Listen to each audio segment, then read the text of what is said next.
The hundreds of masks and puppets in The Lion King are truly unique. They need to represent not only all of the characters and animals, but they also need to be able to withstand 8 shows a week. You can imagine making and maintaining them is a huge job.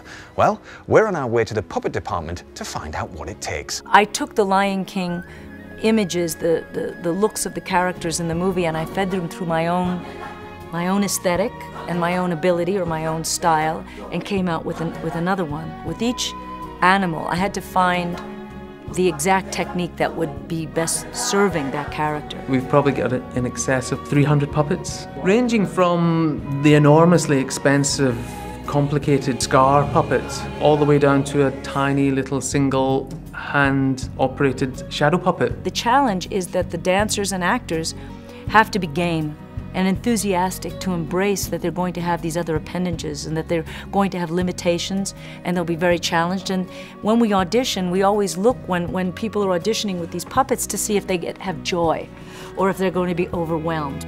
Clearly then, the masks and puppets are an integral part of the show. So how does the team design and maintain them to work around the demands of the onstage performance? Let me tell you, if you're into your arts and crafts, this is the place for you. This is Ilya here, who's hard at work, working on Mufasa. So what exactly are you doing here then? Right now we're working on the maintenance and the upkeep to keep the masks looking as sharp as they can for the stage. They're all made out of carbon graphite, which is what the Formula One car frames are made out of, and the flooring of the cars. It's a really high strength to weight ratio, which is what we're trying to go for. If you were using wood, it would obviously be way too heavy. Well, let's take a closer look, really, at Mufasa's mask. Well, like I said, the mask itself was sculpted originally and then cast and poured and reformed in carbon graphite. And we have the posts that come off of the mask, and all of these are hand sculpted. And these are burnt peacock feathers that have been gathered together across, and that's where we get the different color from the part of the feather that actually wasn't burned or changed in the color treatment of it. On stage, as fantastic as the puppets are to look at, they also serve an important purpose in explaining the characters behind them.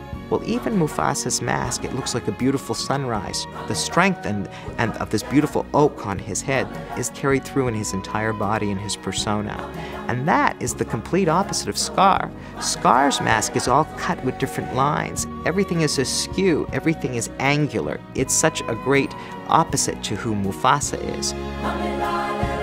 With such a huge variety of puppets featuring in the show, I couldn't help but wonder whether some of them were harder to operate than others.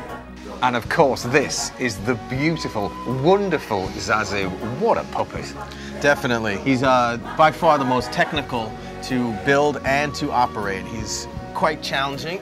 Yeah, all these feathers are just incredible. So what exactly are they made of? The feathers are actually hand-painted parachute silk. The body is the carbon graphite that we saw earlier with the Mufasa and Simba. His neck is a big spring. I love this beak.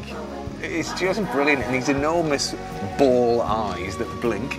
Yeah, he has, it's quite technical the way that he's operated. Yeah. Somebody usually would hold him and get the wings to flare. That is just fantastic. Hey! Do you know what, Ilya? In wardrobe, I tried the costume on, but I did feel like something was missing. And of course, it's the wonderful puppet. And I do love a challenge. He said he was challenging to operate. Any chance I can have a go? Sure, I think we can work that out. Go on then, you two lead the way. Right, well, here we are at the side of stage. I've got the costume on, and Ilya, you're going to show me how to work this beautiful bird. All right, first thing you have to pay attention to is right here on the hand, you have the pointer finger to run the mouth. Oh, yes. And on the other side, you have the thumb trigger, which makes the eyes actuate. It has a neutral, and then you push up for a surprise look and down for a closed look. Wow. And then in succession to make. Okay, but it doesn't end there because we've got to flip the wings as well, haven't we? So there's also the wings, which is a paddle that you pull down and actually pull, and you can actuate this by pulling on the string. Oh, I see, right. And it makes it look like he's flying. The actor's dressed in blue to represent the sky, and so he's able to, even though he is Zazu, the two of them together create Zazu. You see the beautiful flight of this small puppet, yet you're able to see the actor as well in his expressions. So Zazu is a bird who also is holding a bird, a double event.